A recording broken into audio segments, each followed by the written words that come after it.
Hello mga boss, Boss Jen here. So today May 26, it is a Monday. Lumabas tayo para tignan yung situation. Today is the first day of re-implementation ng NCAP dito sa Metro Manila. So gusto lang natin makita ko ano yung sitwasyon sa labas with the re-implementation. I'm not generally against NCAP. NCAP is actually a good policy. It saves resources sa government. But then nakakakaba kasi yung yung implementation because it has so many loopholes. Nakita naman natin yung implementation last 2022, I think, na maraming nagreklamo of ang tawag dito, inconsistent implementation. Maraming loopholes with the NCAP kasi you only get a snapshot of the event but not the entire context of the situation. Example in point, ito tignan mo, motorcycle lane to supposedly pero it was taken over by four wheels, di ba? So saan ka pa pupunta kung ikaw yung nakamotor? And also one major very big example, sa mga stoplight before, di ba, naging viral yan no one's trying to move kahit na sirens blaring yung mga ambulances sa likod, but then no one's moving kasi alam nila if you cross the intersection on a red light, regardless of the context of why you're doing it, huli ka pa rin because again, it's just a snapshot, a photograph of the act itself pero not the reason behind it, so huli ka pa rin.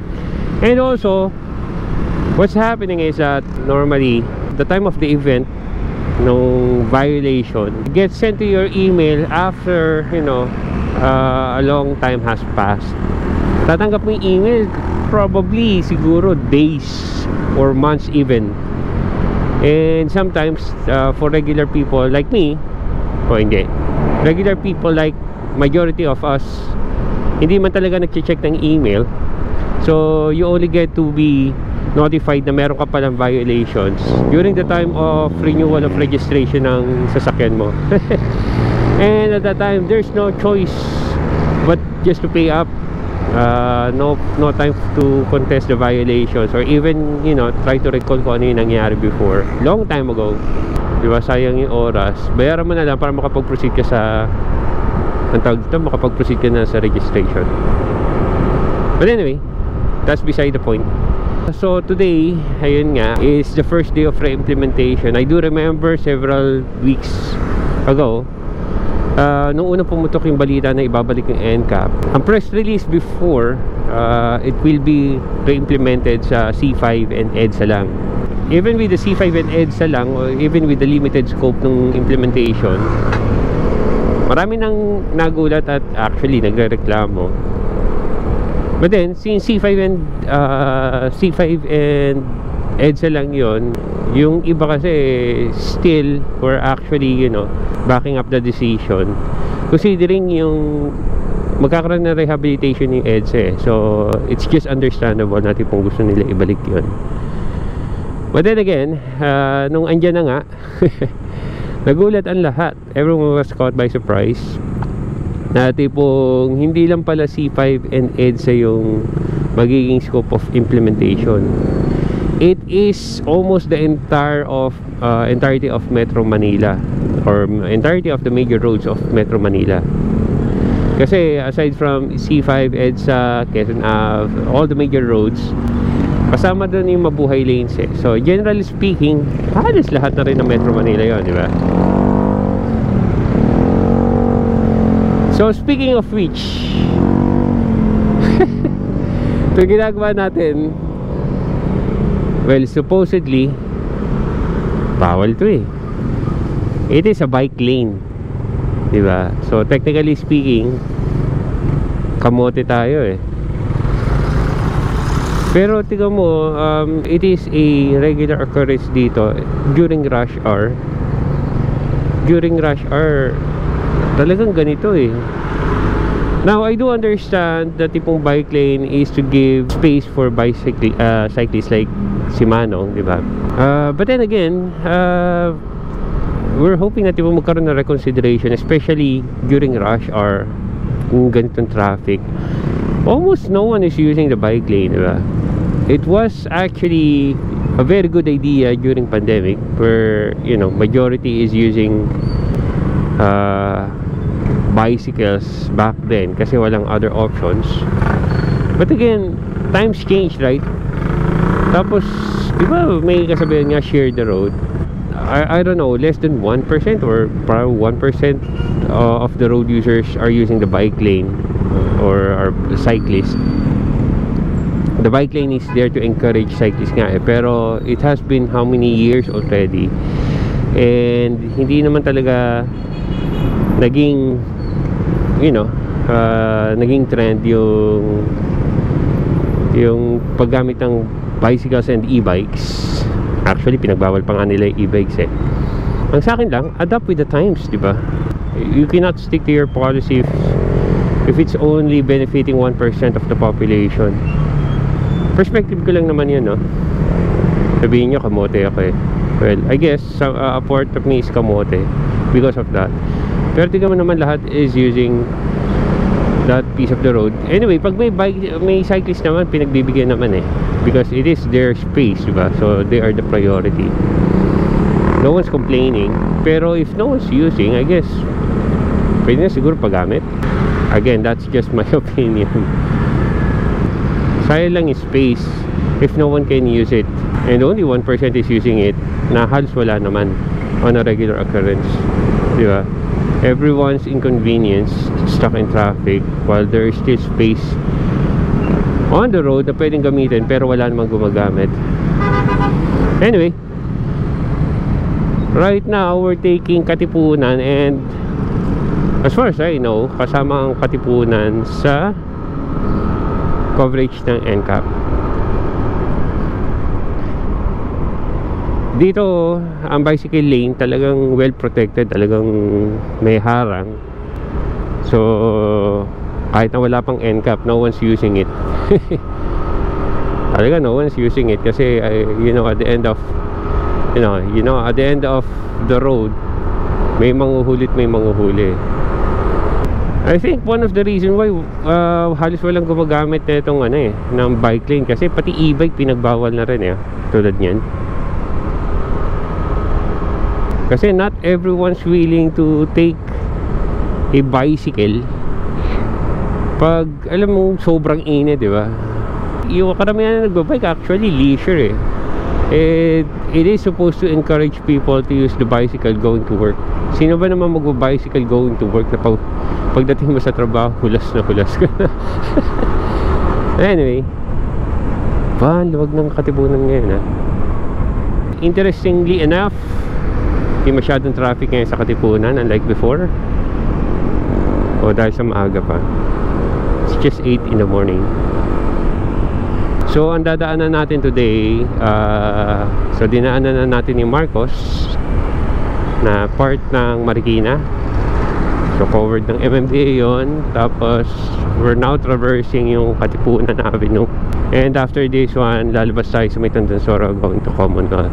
Yung sa Commonwealth, for sure, maraming cameras doon. I think isa sa mga high priority nila doon ay yung mga motor na going outside of the motorcycle lane. Kasi pagkakaalam ko, even before the implementation of NCAP, mahigpit sila doon sa motorcycle lane Although maraming matitigas talaga yung matitigas na ulo talaga na tipong lumalabas sa motorcycle lane. Pero tignan natin today if everyone's obedient. Tignan natin kung lahat mababait, sumusunod sa patakaran ng motorcycle lane. Sayang hindi nakuha na ng video, naka-off yung video natin Pero yun yung situation na tipong nakakatakot kasi back there doon sa intersection doon sa may Capitol Heights, bigla nag-red. So hintuan lahat. Normally yung mga motorcycle matitigas yan, beating the red light, diba? So lahat naghintuan. Pero pinag-go nung MMDA. So ikaw ngayon papaisip ka, mag-go ka ba o hindi? Pag nag-go ka tapos kinuhanan ka ng camera, yari ka. That's instant violation agad. Kasi yung operator I don't know, hindi naman nila kukunin na tipong ano pinago pa ng MMDA hindi ma-captured sa camera yan Anyway, so we're here now sa Commonwealth. So dito kasi sa Commonwealth, limited ka to 60 kilometers per hour and you're not allowed to go beyond yung motorcycle lane. Kahit na tumapak lang ata sa linya, huli ka dito So ang hirap kasi dito sa sa motorcycle lane dito sa Commonwealth. May area na choke points. So like for example dito sa Ever tsaka doon sa may Batasan, choke points yan. Maraming nagsuswerve or maraming parang switching lanes from inner to outer na lalabas ng Commonwealth. So for those cases nagkakaroon ng bottleneck. Now what would you do? Lalabas ka ba ng motorcycle lane or hindi? That's a question, di ba? Pag lumabas ka ng motorcycle lane, huli ka kaya? Hindi natin alam Pero for a motorist, nakakatakot gawin yun kasi you wouldn't know kung magkakaroon ka ng violation or hindi. Pero sabi ng MMDA, pinag-aaralan pa daw nila yun. I mean, even if like for example they're using AI para i-capture yung mga what do you call this, i-capture yung mga violations, pero nire-review pa daw yon for each violation. So at least for the MMDA ginagawa yun, di ba? Now I'm not sure if it is also being done sa LGU part na nire-review yung violation before it gets sent out. Kasi di ba yun nga yung sinasabi natin, the problem with this kasi is snapshots lang naman talaga yung papadala sa'yo of your violation, not the context itself, diba? You wouldn't really know kung talaga bang nire-review yun or not. So tiwala na lang na tipong nagawa yung due process before you get sent a ticket for your violation, if there's actually a violation. So yun yung yun yung worry ng karamihan ng motorists. If due process was actually observed, yung context ng situation was also considered. Hopefully it is. Pero well, technically kasi nung implementation ng 2022, maraming naging contestable tickets kaya di mo maaalis na marami nagrereklamo. But anyway, so far so good. Yung lumalabas sa motorcycle lanes, usually yun yung mga liliko na. Pero eto, yung mga ganyan ba inuhuli? Yung lalabas ka sa lane na ganyan. I usually, before I usually do the same kasi nagkakaroon ng bottlenecks dito dati pero pag ganitong maluwag ang kalsada, chill ride lang naman. Interestingly, ang luwag ng Commonwealth it is a Monday morning. Pagkakatanda ko, pag Monday morning talagang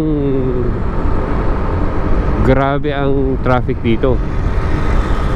Or is it dahil sa maaga pa? Pero it's 8 o'clock already in the morning. Supposedly rush hour na Usually nga counter flow na to pero ang luwag. Kakaiba. Parang it seems as though holiday ngayon. Parang ganun yung pakiramdam Luwag Well, on opposite direction kasi ako ng rush hour pero nakikita naman natin yung the other side, maluwag din naman. So talagang maluwag lang talaga today. Not a good example para sa first day ng implementation ng NCAP. We're hoping na tipong ano kaya magiging situation pag rush hour traffic. But then, hindi natin nakuha yung glimpse ng rush hour ngayon Ito ang question, lalabas ba tayo? Kasi traffic na to. Well, no choice, lalabas talaga tayo. Tignan mo naman yan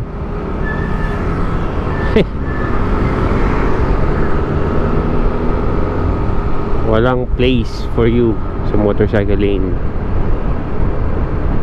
Pabalik na tayo pagdating doon. Now I don't think kasama tong ano, Commonwealth Fairview part. Di na ata part to ng coverage ng NCAP kasi I don't see any cameras along this part of the road or along this part of the Commonwealth. So I'm pretty sure this part of Commonwealth hindi siya covered ng NCAP kasi walang camera in the first place. So physical apprehension tong part na to. So that being said, tuloy na lang natin yung coverage maya pag uwi natin. Okay? Sige.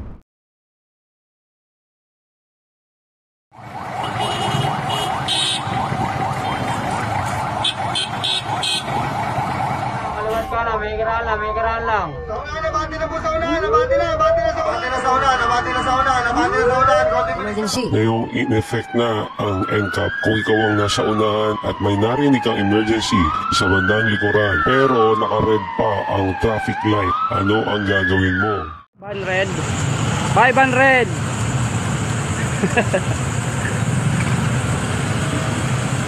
Another 500. Guys, may motorcade sa Commonwealth to. Mahaba oh. Mahaba ng motorcade oh.